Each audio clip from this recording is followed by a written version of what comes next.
cette libération qui est évidemment plus que choquante. Il faut se mettre à la place des victimes et nous avons été au début de cette émission en ligne avec Patricia qui a perdu sa fille, qui n'a pas de mots assez durs pour expliquer ce qu'elle ressent.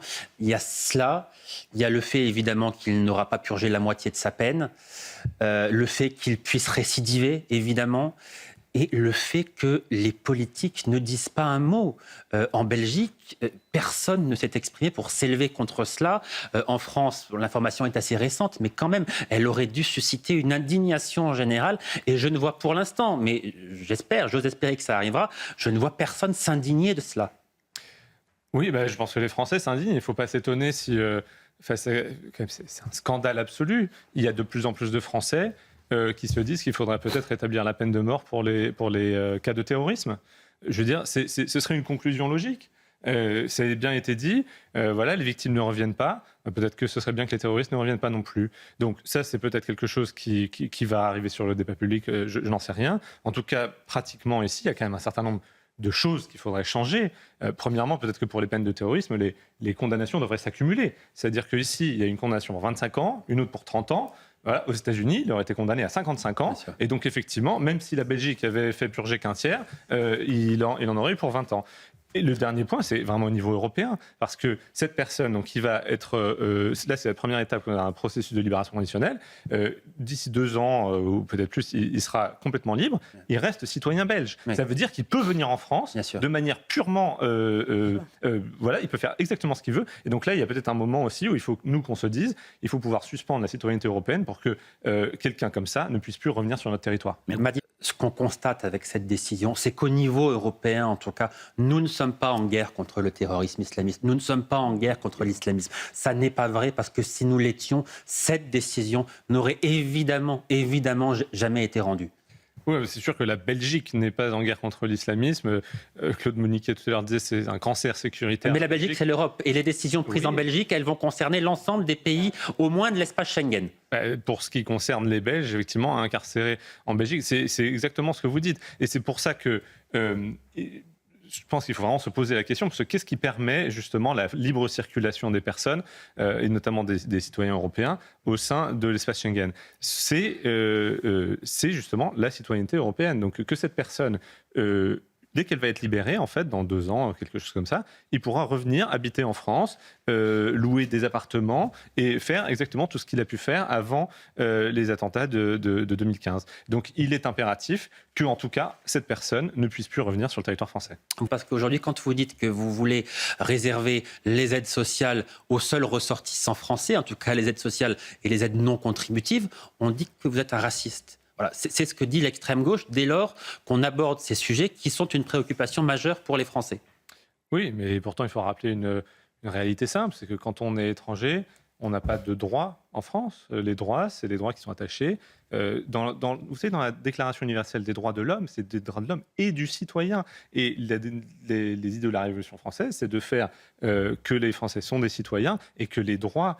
Par exemple, le droit au logement, le droit à toutes les aides sociales, en fait, c'est les droits du citoyen. Et il y a eu un dévoiement total qui a été fait de cela, à dire que des étrangers, finalement, devraient avoir les mêmes droits que les Français. Moi, j'ai longtemps habité au Japon. C'est pas le cas. Je veux dire, en Australie, c'est pas le cas. Vous êtes étranger en situation irrégulière, vous n'avez aucun droit. Vous n'avez pour seul droit d'être dans un centre de rétention administrative jusqu'à ce que vous repartiez dans votre pays. Ça, ce sont dans des pays...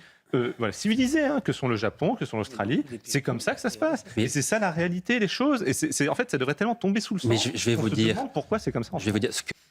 Oui, ne peux être que être d'accord avec ce qui vient d'être dit. Enfin, faut rappeler des choses toutes simples. Aujourd'hui, à la pompe en Italie, le prix il est aux alentours de 1,72, 1,75. 1,50 en Espagne. Voilà, 1,50 en Espagne. Donc, et de notre côté, au millénaire, ça fait 2 mois qu'on alerte sur le fait que une récession est tout à fait possible. C'est la logique, elle est implacable. La logique, elle est implacable. Pourquoi ? Parce qu'on savait dès le début de cette opération que l'impact sur le prix des carburants serait durable, que l'impact sur le prix des engrais serait durable, que tout ça allait mettre beaucoup de temps avant de se normaliser. Et donc, on parlait de 6 mois. Et donc, est-ce que vous dites aux millénaires que le pire est devant nous ? Le pire est clairement devant nous, puisque justement la spirale infernale de l'augmentation du prix des engrais ne s'est pas encore totalement répercutée sur l'augmentation du prix des denrées dans l'agriculture. Donc tout ça, le pire est effectivement devant nous, et c'est là où, parce qu'on passe d'une crise aiguës ou des mesures temporaires pouvaient faire sens, on doit passer à quelque chose de beaucoup plus systémique. Et nous, ce qu'on a proposé il y a déjà 2 mois,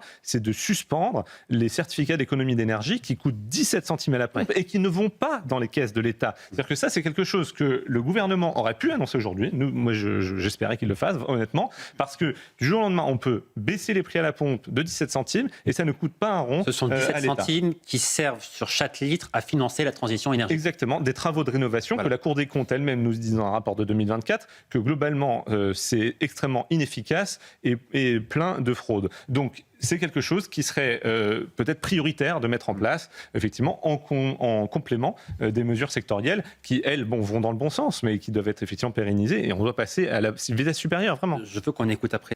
Oui, juste pour rappeler, pourquoi est-ce que justement le gouvernement n'a pas de marge de manœuvre aujourd'hui ?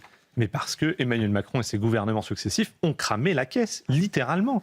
Je veux dire, on a eu 1100 milliards de dettes, 1200 milliards de dettes de plus, et la dette en pourcentage du PIB a totalement explosé sous Emmanuel Macron. Donc, dire aujourd'hui, on ne peut plus rien faire parce qu'on n'a pas de marge de manœuvre, mais aussi, mettons les responsabilités là où elles sont. C'est vraiment, quand même, Emmanuel Macron et ses gouvernements.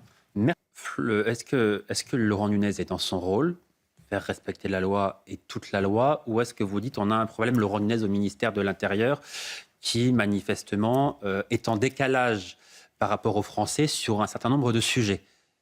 Les deux, en fait. Il est clairement en décalage, il ne correspond absolument pas aux attentes des Français. On le voit sur l'entrisme islamiste, on le voit sur ce cas-ci, c'est très clair. Il est d'ailleurs en décalage également avec le chef de l'État. Maintenant, je ne suis pas d'accord avec le fait qu'il ne faille pas la respecter, mais il faut au moins la changer et rapidement. Je veux dire, Ça fait longtemps que c'est demandé, que c'est dans les tuyaux. Oui. Alors là, Gérald Darmanin dit on s'en occupe, on essaie d'aller vite, etc.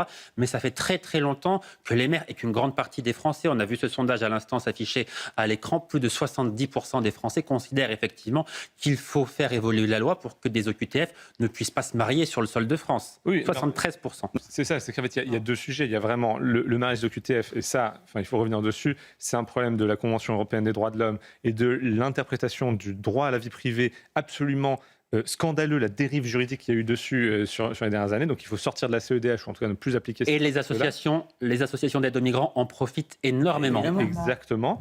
Et il y a un deuxième sujet qui est le fait de pénaliser les maires. Parce qu'on parle quand même de 5 ans de prison, d'une amende colossale et d'une peine d'inéligibilité. C'est-à-dire qu'on peut avoir Robert Ménard qui soit inéligible à cause de ça. Donc franchement, dans les 2 cas, il faut absolument que le droit change rapidement. C'est que Sandrine Rousseau, au fond, elle est en train de dégoûter une bonne partie des Français de l'écologie, qui est pourtant un sujet primordial.